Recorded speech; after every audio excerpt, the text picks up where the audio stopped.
Hi hello ಎಲ್ರಿಗೂ ನಮಸ್ತೆ, welcome back to my YouTube channel. ಇವತ್ತು ಬಾಣಂತಿಯರಿಗೆ ತುಂಬಾ ಯೂಸ್ಫುಲ್ ಆಗುವಂತ ಒಂದು ರೆಸಿಪಿನ ತೋರಿಸ್ತಾ ಇದ್ದೀನಿ.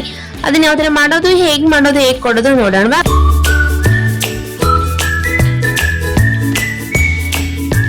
ಈ ಒಂದು ರೆಸಿಪಿ ಮಾಡಕ್ಕೆ ಮೇನ್ ಆಗಿ ಬಾಣಂತಿ ಹೆಚ್ಚ ಬೇಕಾಗುತ್ತೆ. ಈ ಬಾಣಂತಿ ಹೆಚ್ಚದಲ್ಲಿ ಸುಮಾರು ಐಟಮ್ಸ್ ನ ಇಟ್ಟಿರ್ತಾರೆ. ಬಾಣಂತಿಯರಿಗೆ ಬೇಕಾಗುವಂತ ಐಟಮ್ಸ್ ನ ಇದರಲ್ಲಿ ಇಟ್ಟಿರ್ತಾರೆ.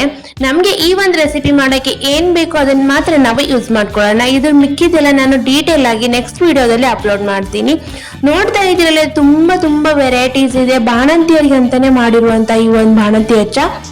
ಇವಾಗ ಇದನ್ನ ಮಾಡೋದಕ್ಕೆ ನಾನು 2 ಕಪ್ ಅಷ್ಟು ತುರಿದಿರುವಂತ ಕೊಬ್ಬರಿನ ತಗೊಂಡಿದ್ದೀನಿ. ಹಾಗೆ 1.5 ಕಪ್ ಅಷ್ಟು ನನ್ನ ಬೆಲ್ಲನ ಸ್ಮೂತ್ ಆಗಿ ಜಜ್ಜಿ ಇಟ್ಕೊಂಡಿದ್ದೀನಿ. ಅದನ್ನ ನಾನು ಇವಾಗ ಕೊಬ್ಬರಿಗೆ ನಾನು ಸೇರಿಸ್ಕೊಳ್ತಾ ಇದ್ದೀನಿ. ಬಾಣಂತಿ ಹೆಚ್ಚದಲ್ಲಿ ಈ ಒಂದು ರೆಸಿಪಿಗೆ ಏನ್ ಬೇಕು ಅದನ್ನ ಯೂಸ್ ಮಾಡ್ಕೊಳ್ಳೋಣ ಅಂತ ಹೇಳಿದ್ನಲ್ಲ. ಇದಕ್ಕೆ ನಾನು ಇವಾಗ ಅಜ್ವಾಯಿನ್ ಮತ್ತು ಜಾಯಿಪತ್ರೆ ಜಾಯಿಕಾಯಿನ ಹಾಕೊಂಡಿದ್ದೀನಿ. ಹಾಗೆ ನಾನು ಇವಾಗ ಸ್ವಲ್ಪನೇ ಅಂಟನ್ನ ತಗೊಂಡಿದ್ದೀನಿ. ಇದು ಜಾಲಿ ಅಂಟಂತಾರೆ. ಇದನ್ನ ನಾವು ಚೆನ್ನಾಗಿ ಹುರ್ಕೊಳ್ಬೇಕು. ನೋಡ್ತಾ ಇದ್ದೀರಲ್ಲ, ಈ ತರ ಹುರಿದಾದ್ಮೇಲೆ ಸ್ವಲ್ಪ ನಾವು 1 ಸ್ಪೂನ್ ಅಷ್ಟು ನಾವು ತುಪ್ಪನ ಹಾಕ್ಬಿಟ್ಟು ಇನ್ನು ಸ್ವಲ್ಪ ಈ ತರ ಬರೋವರೆಗೂ ನಾವು ಹುರ್ಕೊಳ್ಬೇಕು. ಮಿಕ್ಸ್ ಮಾಡ್ಕೊಂಡಿರುವಂತ ಬೆಲ್ಲ ಕೊಬ್ಬರಿಗೆ ನಾವು ಇದನ್ನ ಸೇರಿಸ್ಕೊಂಡು ಪೂರ್ತಿಯಾಗಿ ನಾವು ಮಿಕ್ಸ್ ಮಾಡ್ಕೊಳ್ಬೇಕು. ಇದ್ರಲ್ಲಿ ನಾವು ಅಜ್ವಾಯಿನ್ ಮತ್ತು ಜಾಯಿಪತ್ರೆ ಜಾಯಿಕಾಯಿ ಹಾಕಿರೋದ್ರಿಂದ ಯಾವುದೇ ತರ ಮಕ್ಕಳಿಗೆ ಹೊಟ್ಟೆ ನೋವು ಬರೋದಿಲ್ಲ. ಹಾಗೆ ತಿಂದಿರುವಂತ ತಾಯಿಗೂ ಸಹ ಡೈಜೆಷನ್ ಸಹ ಈಸಿ ಆಗುತ್ತೆ.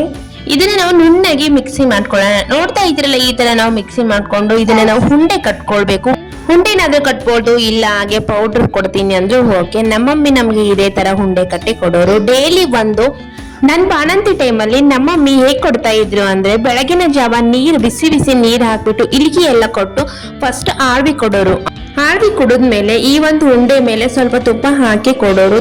ಇದನ್ನ ಬಾಣಂತಿಯರಷ್ಟೇ ಅಲ್ಲ, ಎಲ್ಲರೂ ಸಹ ತಿನ್ಬಹುದು. ಹಾಗೆ ಇದನ್ನ ನಾವು ಕೊಬ್ಬರಿ ಖಾರ ಅಂತ ಹೇಳ್ತೀವಿ. ಬೇರೆಯವರು ಬೇರೆ ರೀತಿಯಿಂದ ನಡ ಗಟ್ಟಿ ಆಗಿರ್ಲಿ, ಎಲುಬುಗಳು ಸಹ ಅಷ್ಟೇನೆ ಗಟ್ಟಿ ಆಗಿರ್ಲಿ ಅನ್ನೋ ಕಾರಣಕ್ಕೆ ಒಂದು ಉಂಡೆ ಕೊಡೋರು. ನಾ ವಿಡಿಯೋನ ಬಾಣಂತಿ ಇರೋರಿಗೆ ಶೇರ್ ಮಾಡಿ. ಹಾಗೆ ಇನ್ನು ಈ ಒಂದು ರೆಸಿಪಿನ ಟ್ರೈ ಮಾಡಿ ಇಲ್ಲ ಅನ್ನೋದಾದ್ರೆ ಟ್ರೈ ಮಾಡಿ. ಈ ವಿಡಿಯೋ ಹೇಗೆ ಅನ್ಸಿತು ಅಂತ ಹೇಳಿ ಕಮೆಂಟ್ ಬಾಕ್ಸ್ ಅಲ್ಲಿ ಕಮೆಂಟ್ ಮಾಡಿ. ಇದೇ ತರ ಇನ್ನಷ್ಟು ವಿಡಿಯೋಸ್ಗಾಗಿ ನನ್ನ ಚಾನಲ್ ಸಬ್ಸ್ಕ್ರೈಬ್ ಮಾಡ್ಕೊಳ್ಳೋದನ್ನ ಮರಿಬೇಡಿ. ಮತ್ತೆ ಸಿಗ್ತೀನಿ ಮುಂದಿನ ವಿಡಿಯೋದೊಂದಿಗೆ. Thank you.